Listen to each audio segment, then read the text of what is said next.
Today, we are diving into one of the most legendary heists in American history. A crime so perfectly planned, it really should have been the score of a lifetime. But what happened after the robbery is what makes this whole story just unforgettable. This is the story of a heist that literally ate itself and everyone involved. Okay, so check this out. On December 11th, 1978, a crew of gangsters walked away with nearly $6 million in cash and gold from a Lufthansa cargo terminal at JFK Airport. In today's money, you're looking at over $30 million.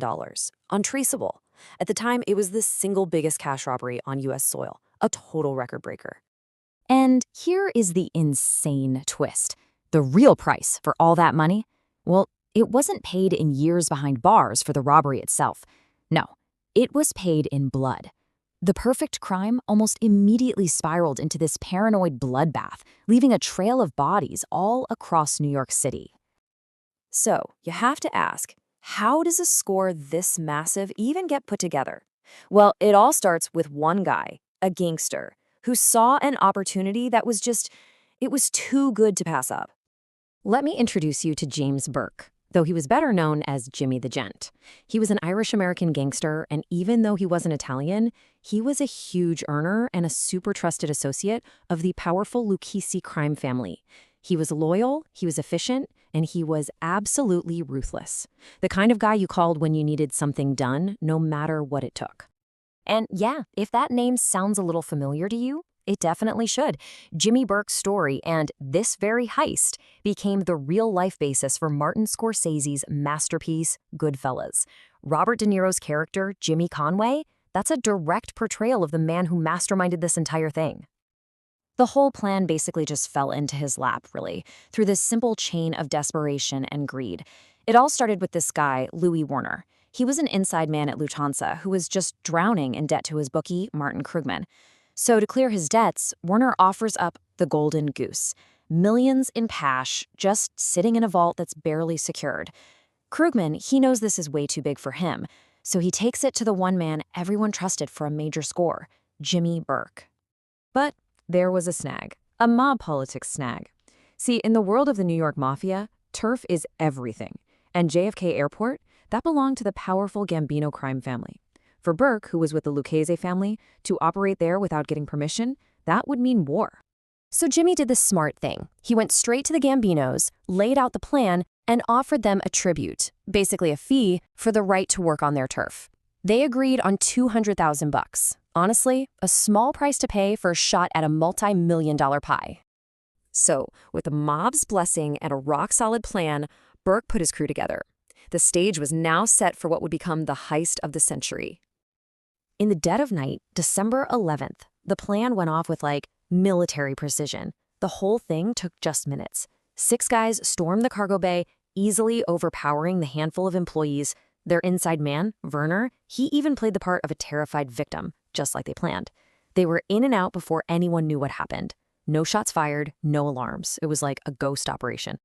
And the score, wow, it was even bigger than they dreamed. They went in thinking they'd find maybe $2 million, but when they got that vault open, they found nearly 3 times that amount, almost $6 million in cash and jewels. The score of a lifetime just became the score of a century. And just like that, the stakes got dangerously high. So the crew was home free. They had just pulled off the perfect crime. But almost immediately, the whole plan started to unravel. And it wasn't because of some brilliant detective work, not at all. It was because of one crew member's unbelievably stupid mistake. And this, right here, this really gets to the core tragedy of the whole story. Burke's plan was meticulous. It was perfect. But the people he chose to pull it off, they weren't. His paranoia wasn't about the FBI. It was about the weaknesses of his own men. So that first mistake, it was all about the getaway van. It was the one major piece of physical evidence that could link the crew to the crime. The plan was dead simple. Drive the van to a chop shop and have it crushed into a tiny metal cube. This simple, super important job was given to an associate named Parnell Stacks Edwards. I mean, this should have been the easiest part of the whole operation, right? Get rid of the van. That's it. End of story. But, Stacks had other plans.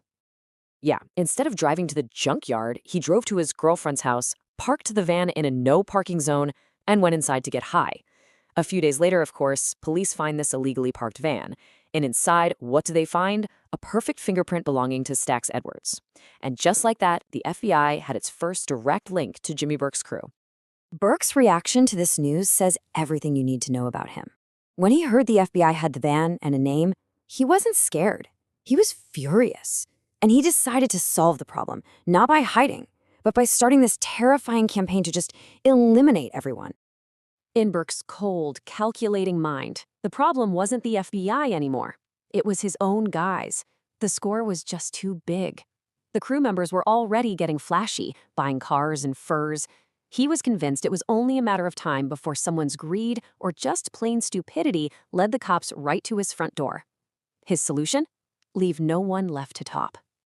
And man, he moved fast. Just a week after the heist, Stax Edwards, the guy who failed to ditch the van, was found shot 5 times in the head. And he was just the first. Over the next 3 months, nearly everyone involved in the heist was systematically hunted down and murdered. Bodies turned up in the trunks of cars, frozen solid in refrigerated trucks, or they just vanished forever. So Burke had successfully erased almost every single witness. The FBI, they knew he was behind the murders, but they had no proof. He had the money, he had the power, and he really thought he had won. But his own greed was about to lead him to make one final, fatal mistake. Now, every mafia family had rules, and the Lucchese family's #1 rule was ironclad: no drug dealing. It just brought way too much heat from the feds.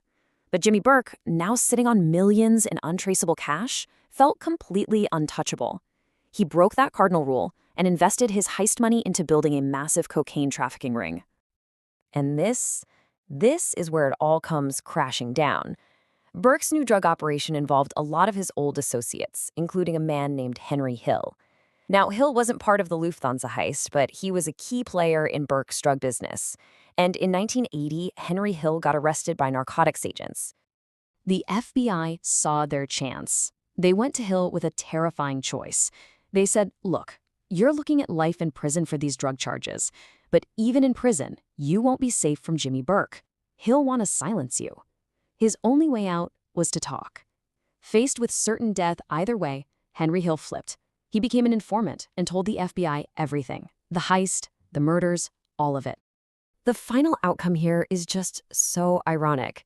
In the end, almost nobody was convicted for what was, at the time, the largest cash robbery in U.S. history. The only person who did any real time for the heist itself was the inside man. Jimmy Burke was eventually convicted, but only for one of the murders. He died of cancer in prison in 1996, and the money?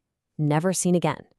Which leaves us with the one big question that still hangs over this entire bloody story. Burke eliminated pretty much everyone who knew where the money was. So after all the bloodshed, all the betrayal, what happened to the nearly $6 million? To this day, the legendary Lufthansa loot remains one of history's greatest unsolved mysteries.